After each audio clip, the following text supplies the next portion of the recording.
Oui, alors du coup, on va un peu sortir quand même du contexte rivière en tant que tel, et même si c'est un acteur important, vous allez le voir en termes de support des usages et de la ressource en eau. Simplement, juste peut-être quand même pour faire écho, puisque j'ai participé à un certain nombre d'études de volume très vaste sur les territoires déficitaires de la région. Il y a effectivement toute la connaissance des gestionnaires locaux qui accompagnent en fait cette méthode, qui est essentielle en fait dans l'appropriation des résultats en fait sur des bassins versants où on avait des gestionnaires qui connaissaient très très bien leur cours d'eau, pouvoir expliquer qu'effectivement à tel débit la hauteur d'eau ne permettait plus effectivement la circulation des espèces, etc. faisait qu'on comprenait en fait, que les acteurs du territoire comprenaient effectivement l'impact en fait de l'hydrologie sur les habitats et donc du coup sur les peuplements. Sur d'autres cours d'eau où on a effectivement moins de gestionnaires, c'était un petit peu plus compliqué parfois d'arriver effectivement, comme le disait Michel, à des débits qui étaient supérieurs à ce qu'on pouvait constater de façon naturelle dans le cours d'eau, parce que c'est arrivé. Voilà, donc on avait un peu plus d'incompréhension, mais voilà, c'est des méthodes qui sont importantes, intéressantes, mais qu'il faut vraiment pouvoir accompagner dans leur démarche et qui doivent être utilisées aussi avec les limites qu'elles peuvent avoir, mais en tout cas qui apportent quand même beaucoup d'éléments. Alors effectivement, donc là on va sortir un petit peu du contexte, on va dire vraiment de gestion des cours d'eau pour essayer de vous présenter en fait un retour d'expérience, on va dire. Je vais essayer de vous raconter un peu une histoire, donc celle de la région Provence-Alpes-Côte d'Azur, région avec un petit R, c'est-à-dire les acteurs de la région, et la façon dont finalement le contexte de sécheresse répétée a fait que les acteurs ont souhaité s'organiser et travailler sur une question d'adaptation en fait, du territoire au changement climatique sur la ressource en eau. Alors en fait l'histoire commence dans les début des années 2000, en fait de 2003 à 2007, où on a connu en fait sur la région une succession de sécheresses assez importantes, surtout en termes, alors pas forcément d'intensité, mais de récurrence. Donc c'était la première fois depuis toujours en fait que la région connaissait une succession comme ça de sécheresses qui se sont répétées sur plusieurs années, avec en 2007 quelque chose qui n'était pas arrivé depuis les grands aménagements du milieu du XXe siècle sur la région, la nécessité en fait de déstocker, je vais vous expliquer un petit peu quand même le contexte régional, de déstocker de l'eau dans la réserve de Serre-Ponçon, donc qui est dans les Alpes, pour sécuriser et sauver en fait les productions agricoles de la Basse-Provence. Donc l'ensemble des acteurs, l'État et les collectivités, ont financé le manque à gagner d'EDF, qui est gestionnaire effectivement de ces aménagements, pour permettre du coup d'irriguer ces cultures. Tout le monde s'est dit, bon, ça fait 4 ans qu'on subit quand même des sécheresses répétées. A priori, à l'époque, on n'avait pas encore eu les travaux justement d'IRSTEA sur l'hydrologie future de la Durance, donc qui ont été conduits par la suite, mais on se doutait quand même qu'avec le changement climatique, ça n'allait pas forcément s'améliorer. Et donc on s'est dit, il faut qu'on commence à réfléchir à finalement une autre organisation du territoire, une autre organisation peut-être des demandes et des usages, surtout qu'on était quand même dans un contexte où la région avait une démographie qui continuait d'augmenter fortement et des besoins qui allaient plutôt être croissants que l'inverse. Alors, du coup, on a lancé ce qu'on a appelé donc le SOURCE, un schéma d'orientation pour une utilisation raisonnée et solidaire de l'eau, qui était surtout déjà l'objectif d'essayer, avec l'ensemble des partenaires, d'avoir un diagnostic partagé de la réalité de la gestion de l'eau en Provence-Alpes-Côte d'Azur. Alors, donc ça a été une démarche assez classique, on a fait un diagnostic, ensuite une prospective, et puis définition d'une stratégie de grandes orientations entre tous les acteurs. Mais l'important, ça a été finalement de se mettre d'accord sur le contexte en fait, de la gestion de l'eau et de partager ce diagnostic entre tous les acteurs. Donc, en fait, en région Provence-Alpes-Côte d'Azur, on a de l'eau quand même. Si on réfléchit à l'échelle annuelle et sur l'ensemble de la région, on a une ressource disponible assez importante, parce qu'on a tout le secteur alpin qui effectivement, et d'ailleurs c'est bien pour cette raison qu'on a organisé des grands transferts d'eau, qui pourvoient quand même en termes de quantité d'eau, on va dire, à l'échelle régionale de façon suffisante. On a des prélèvements qui sont largement inférieurs à cette ressource globale, et on a en plus, et on le sait, et on le voit bien en fait, à la fois sur l'irrigation et l'alimentation en eau potable, un potentiel d'économie d'eau particulièrement important aussi, donc des marges de manœuvre quand même très importantes. Alors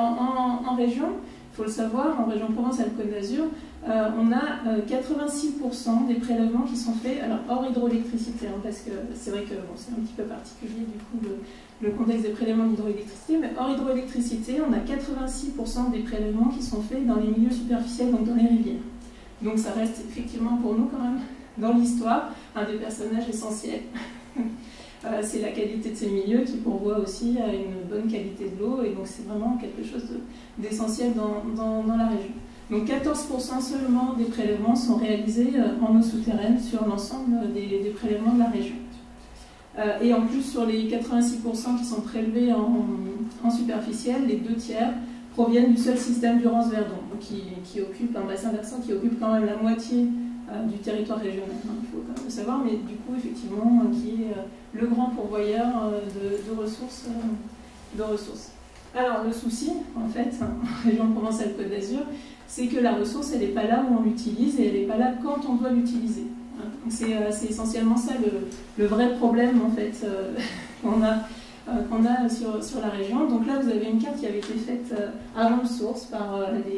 la DIREN, à l'époque encore, donc qui témoigne en fait des besoins par grand bassin versant avec et qui met en relation les usages sur chacun des bassins versants avec les ressources locales qui peuvent exister sur chacun de ces bassins versants. Donc on voit effectivement que tout le secteur du littoral est quand même largement déficitaire, et puis toute la partie, on va dire, ouest, sur lesquelles on a les grandes productions agricoles aussi, hein, donc les grands besoins agricoles. Et là, on est sur une carte en fait qui traduit ces besoins à la période de pointe, c'est-à-dire au mois de juillet, au moment où effectivement agriculture et tourisme sont les plus demandeurs. Alors évidemment, la région n'est pas quand même en difficulté tous les ans. On n'a pas un littoral qui est assoiffé, loin de là même, puisque effectivement dans les années 1950, donc, il y a eu les grands aménagements de transfert d'eau qui ont été organisés. Donc les grands aménagements hydroélectriques de la Durance et du Verdon en particulier, avec donc les grands ronds concernent les stockages en fait, hein, les grandes capacités de stockage de la région, et qui irriguent effectivement tous ces territoires qui, à présent, et donc en jaune en fait vous avez les territoires qui sont identifiés déficitaires dans le SDAGE Rhône-Méditerranée, et donc qui montrent que en fait tous les territoires qui étaient quasiment, enfin une bonne partie à part le nord du plus, qui étaient en rouge sur la carte précédente, donc déficitaires par rapport à leurs ressources locales, ne sont plus considérés comme déficitaires en fait dans le SDAGE actuel. Donc on a eu une inversion grâce à ces aménagements finalement de la réalité vécue par les usages en fait en termes de sécurisation par rapport à la disponibilité de la ressource en eau grâce à ces grands aménagements. Et on se retrouve effectivement, je bois un tout petit peu d'eau, et on se retrouve du coup avec une logique de réflexion où tous ces territoires effectivement déficitaires, ce sont ceux sur lesquels on a réalisé des études volumétriques et sur lesquels on doit travailler maintenant à une adéquation en fait des usages avec la disponibilité de la ressource en eau. Et puis un problème également de front d'urbanisation, puisqu'on a encore un développement très important de l'urbanisation qui commence à rejoindre ces territoires-là. Et ce qu'il faut aussi bien avoir en tête par rapport à l'hydrologie du territoire, de notre territoire Provence-Alpes-Côte d'Azur, c'est que en fait on a une hydrologie très variable aussi de manière interannuelle, c'est-à-dire qu'entre 2 années, on peut avoir une variabilité de la pluviométrie qui peut passer de 1 à 6. Donc on peut, d'une année sur l'autre, avoir des contextes très différents en termes de disponibilité de la ressource en eau. Et l'ensemble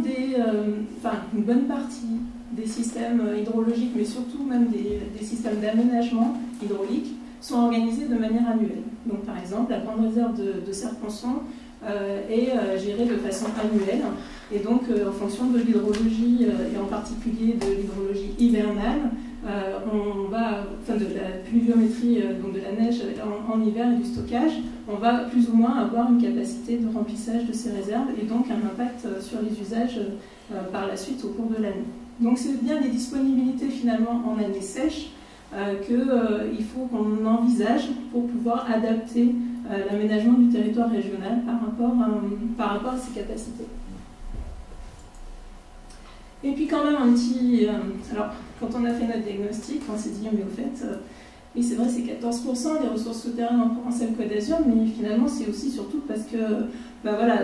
historiquement, comme on avait la Durance, le Verdon, et puis même, je ne l'ai pas montré, mais sur... je ne sais pas si je peux revenir... Et...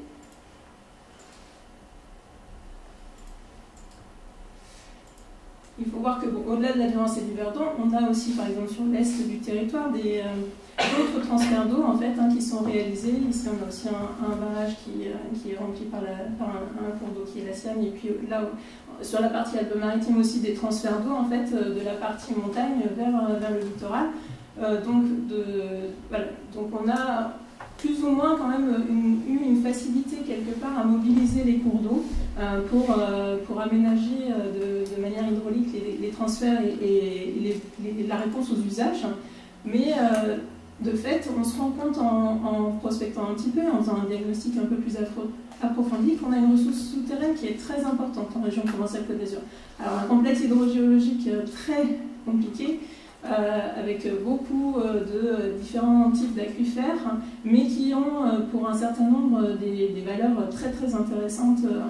en termes de potentialité d'aquifères, et qui se situent pour le coup, on va dire, sur les territoires où on a le plus de besoins en eau, c'est-à-dire en fait la partie littorale et la partie ouest du territoire régional,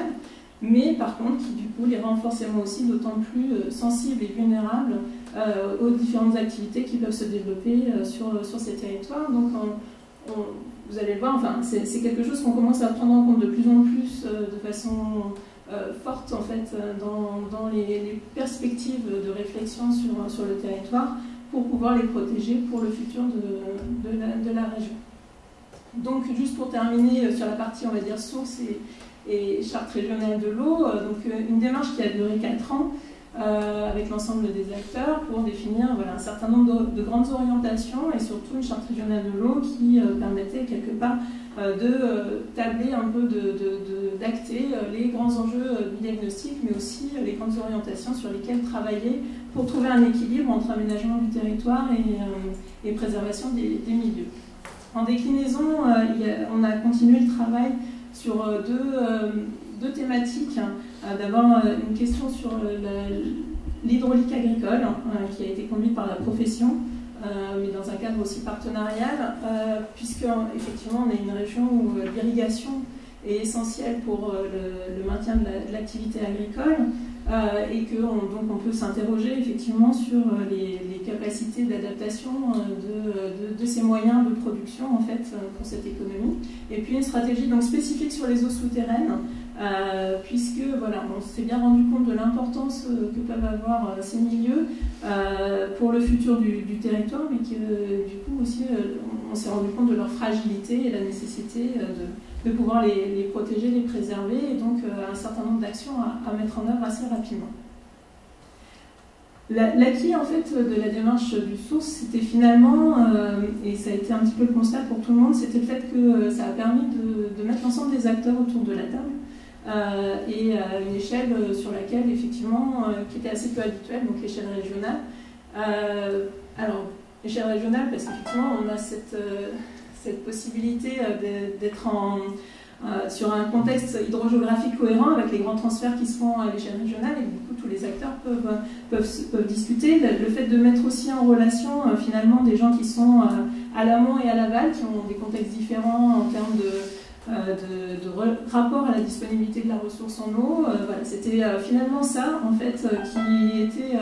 acté comme étant le point fort de la démarche, au-delà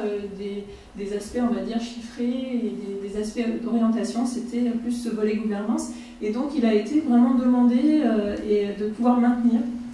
du coup un espace d'échange et de travail à l'échelle régionale sur cette question de ressources en eau, et qu'on puisse aller un peu plus loin du coup dans les réflexions et peut-être les solutions à trouver ensemble sur ces démarches. Donc on a proposé effectivement de mettre en place donc, une agora, donc qui est bien un espèce de dialogue d'échange à l'échelle régionale. Il n'y a pas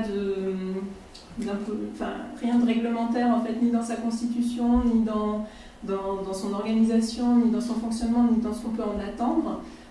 Donc ces missions, c'est vraiment d'essayer de mutualiser des outils, diffuser des bonnes pratiques, mais c'est aussi de formuler des avis, de formuler des contributions. Vous allez voir, on travaille de plus en plus finalement à être dans le cadre d'une parole des acteurs de l'eau en fait, de la région Provence-Alpes-Côte d'Azur, et puis de constituer finalement une interface aussi entre la réalité de ce qui est vécu en termes de gestion de l'eau dans une région, en fait, région méditerranéenne comme Provence-Alpes-Côte d'Azur, et des instances de bassin et de niveau national, où on peut du coup aussi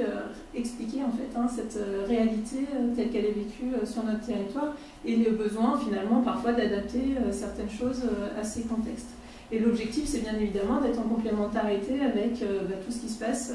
au niveau des gouvernances locales, que ce soit dans les clés, dans les comités de rivière, sur les spots, ou dans les contrats de canaux, puisqu'on a, nous, des systèmes de contrats de canaux. Alors, on a voulu, du coup, pour vous présenter quand même un petit peu la façon dont elle a été organisée, on a souhaité finalement avoir une instance qui soit représentative, mais pas trop grande non plus, pour qu'on puisse être vraiment une instance de travail. Donc on a défini du coup des collèges en fait, de toute façon ça je vais vous expliquer après, mais on s'était dit une centaine de membres maximum pour avoir quand même une bonne représentation des acteurs, mais pas être trop nombreux pour pouvoir travailler ensemble. Et avec une seule obligation, c'était effectivement l'adhésion à la charte régionale de l'eau. En résumé, et c'était la volonté, puisque c'est une instance animée par la région, les élus régionaux souhaitaient que tout le monde soit au moins d'accord sur le diagnostic partagé. Donc 3 collèges État, usagers, élus, assez classiques, voilà, avec chez les usagers, à la fois des représentants bien évidemment de la profession agricole et des irrigants, des opérateurs de l'eau et de l'énergie, mais aussi quand même on voulait bien évidemment les associations de l'environnement, donc les pêcheurs par exemple, mais aussi les associations d'éducation à l'environnement, ou des représentants du développement économique et du tourisme, et on a entre autres par exemple des acteurs comme le pôle de compétitivité Aquavalais, voilà, donc des gens qui sont plus dans le secteur économique. Alors, on a évidemment des membres qu'on appelle des membres de droit, c'est-à-dire que c'est des structures d'échelle régionale dont la légitimité est évidente. On ne pouvait pas faire une agora en région Provence-Alpes-Côte d'Azur sans avoir l'EDF, sans avoir la Société du Canal de Provence, sans avoir l'État, la Fédération des pêcheurs, enfin, on a une association régionale des fédérations de pêche, voilà. Un certain nombre d'acteurs qui sont effectivement à l'échelon régional et qui sont quand même de fait forcément présents dans cette instance. Mais ensuite, on voulait aussi avoir quand même des représentants locaux. C'était un petit peu la difficulté de se dire, bon, on ne va pas prendre tous les gestionnaires de milieux aquatiques, on ne va pas prendre toutes les associations syndicales de propriétaires, gestionnaires de canaux, comment est-ce qu'on fait? Et donc on a fait un appel à candidature en 2014 quand on a créé l'instance. Donc on a pu du coup on avait mis en place du coup un comité de sélection. Alors globalement on n'a pas été trop embêté, sauf sur la profession agricole qui était très très très demandeuse pour être présente. Donc on a eu beaucoup de candidatures dans la profession agricole. Donc il a fallu effectivement là se mettre d'accord sur une sélection en fait en accord avec la profession bien évidemment, mais pour ne pas déséquilibrer effectivement les collèges entre eux et les groupes d'usagers entre eux en particulier, quoi. Voilà, on voulait quand même qu'il y ait à peu près autant de représentants d'acteurs de l'environnement et des associations d'environnement que de la profession agricole pour être bien sur quelque chose d'assez équilibré dans la représentativité. Et donc depuis fin 2014, on a cette instance qui s'est mise en travail. Alors avec du coup une organisation en 3 commissions, alors des commissions qui ne sont pas thématiques, on n'a pas une commission agriculture, une commission etc. On a plutôt des commissions sur des thèmes un peu larges, donc une commission plutôt sur la question des gouvernances et de l'aménagement du territoire, une autre sur l'innovation, la biodiversité et les solidarités, et une sur le changement climatique, l'adaptation et le patrimoine hydraulique. Et ce qui est intéressant aussi en fait dans cette organisation, c'est qu'on a mis en place un système de bureau de l'Agora, donc qui maintenant est une instance qui commence à être assez politique et qui est très politique et qui du coup se fait à un échelon où donc nous on a effectivement les élus régionaux qui siègent en fait au sein de ce bureau, mais on a aussi en face effectivement les représentants de la direction de l'ANREAL, de la direction de l'agence de l'eau, de la préfecture de région. On a et les présidents des commissions qui sont des présidents en fait issus du collège des usagers et des représentants, des vice-présidents des commissions qui sont représentants des élus, pardon, et donc les vice-présidents qui sont représentants des usagers. Donc on a une instance comme ça de travail en plus petit format qu'on peut réunir un peu plus facilement que l'agora plénière ou même que les commissions et qui permet parfois de réagir en fait et de faire des contributions ou des motions sur un certain nombre de sujets. Alors pour juste présenter rapidement les derniers points sur les contributions de l'agora justement, typiquement pour un peu vous expliquer à quoi ça peut servir en fait. Donc on a proposé voilà, de réaliser des contributions des acteurs de l'eau et donc des acteurs de l'agora par exemple sur quels sont les enjeux de l'eau à intégrer dans le SRADET, donc le schéma régional d'aménagement du territoire que la région était en train de rédiger parce qu'il y a un lien évidemment essentiel sur la prise en compte de ces enjeux de l'eau en termes de disponibilité. Comment est-ce qu'un territoire doit adapter du coup son futur aménagement en fonction de ses capacités à avoir ou pas une disponibilité de la ressource en eau, comment il la partage avec d'autres territoires. Donc ça c'est des règles sur lesquelles on a essayé d'intégrer en fait dans le SRADET. Des contributions aussi du coup, on voit à l'échelle supra, hein, c'est-à-dire qu'on a fait une contribution des acteurs de la région au 11e programme de l'Agence de l'eau, en essayant de rappeler les priorités qu'il y avait pour l'adaptation de notre territoire et le fait qu'on avait un besoin d'accompagnement de l'agence sur ces priorités. On a, et là bon, ça fera écho au travail et à la présentation de Michel ensuite, un travail sur les questions de contribution à la gestion de la sécheresse, hein, puisque vous allez voir, c'est quelque chose d'assez complexe en région, du fait qu'on a effectivement ces secteurs sécurisés, des secteurs non sécurisés, sur lesquels du coup on a une gestion de la sécheresse différenciée, mais qui n'est pas toujours très comprise et très facilement compréhensible par l'ensemble des usagers. Donc comment on travaille ensemble à améliorer ces questions-là. Et puis des systèmes hydrologiques aussi qui ont des temps de réactivité très forts, et donc du coup il faut aussi une capacité de réaction des acteurs assez rapide. On travaille aussi à un plan régional d'adaptation au changement climatique sur la ressource en eau. Alors c'est plutôt une dynamique, c'est-à-dire qu'on essaye de fournir en fait aux acteurs du territoire un certain nombre d'éléments. Donc on a déjà donc nous on a un groupe régional des experts du climat qui s'est mis en place en région sud, Provence-Alpes-Côte d'Azur. Donc ils ont déjà conduit à un état des lieux de l'impact des changements climatiques sur les ressources en eau régionales. On a fait travailler également en fait, des experts plus en biologie sur les questions de vulnérabilité des zones humides et des milieux aquatiques méditerranéens au changement climatique, pour essayer de mettre en avant quels étaient les indicateurs à suivre et quels étaient les secteurs aussi un peu les plus vulnérables sur la région. Et on travaille actuellement un programme de planification de l'aménagement hydraulique régional. Alors simplement pour donner un petit peu un éclairage sur les perspectives, donc dans le cadre de la loi NOTRe, en fait, il était possible pour les régions qui le souhaitaient de demander des missions d'animation et de concertation dans le domaine de la gestion et de la protection de l'eau et des milieux aquatiques. Donc la région Provence-Alpes-Côte d'Azur a fait acte de candidature, et donc depuis le 9 juillet 2018, donc, on a effectivement un décret ministériel qui confie ces missions à la région, de la même façon que la région Bretagne et la région Grand Est, en fait, qui avaient fait acte de candidature également, et qui donc ont aussi maintenant officiellement une délégation sur ces missions d'animation. Alors pour ce qui nous concerne, on va effectivement s'appuyer en priorité sur les outils déjà mis en place, hein, donc l'animation de l'agora et de la charte régionale de l'eau. On va quand même faire des propositions un peu d'évolution de l'instance et puis de mise en place de nouveaux réseaux, par rapport aussi aux demandes qui sont faites dans le cadre du décret, en créant un réseau régional des EPTB, un réseau régional aussi des clés, en fait, puisque en plus on a des acteurs qui sont un peu en demande de ça, en fait, en termes d'échanges possibles entre eux sur le territoire. Donc ça, c'est des évolutions qu'on va mettre en place. Et puis surtout, Pour ce qui concerne la région, on va s'appuyer, nous, sur nos compétences en propre, hein, les compétences qui sont affichées dans la loi NOTRe, c'est-à-dire l'aménagement du territoire et le développement économique, qui est le chef de file sur la biodiversité, donc à la fois à travers les systèmes les outils de planification, comme le SRADET ou le schéma régional de développement économique, mais aussi à travers notre concession de la Société du Canal de Provence, hein, puisqu'on est donc propriétaire des ouvrages de la Société du Canal de Provence depuis 2009, et donc on leur a demandé de mettre en place un programme pluriannuel d'investissement sur 20 ans pour continuer d'aménager en fait le territoire régional, et puis des aides qu'on peut avoir aussi à l'hydraulique agricole pour moderniser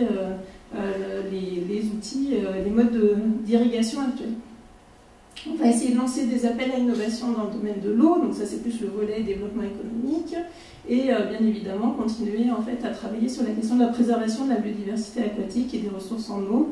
par nos politiques d'intervention sur les milieux aquatiques. Et on a également donc l'Agence régionale pour l'environnement qui va avoir donc des missions dans le cadre de la future Agence régionale de la biodiversité, qui continuera d'accompagner en fait la mise en œuvre de cette mission d'animation, donc à travers un réseau régional des gestionnaires de milieux aquatiques, un observatoire de l'eau et le développement d'actions innovantes dans le domaine de l'eau. Voilà un petit peu les perspectives à venir.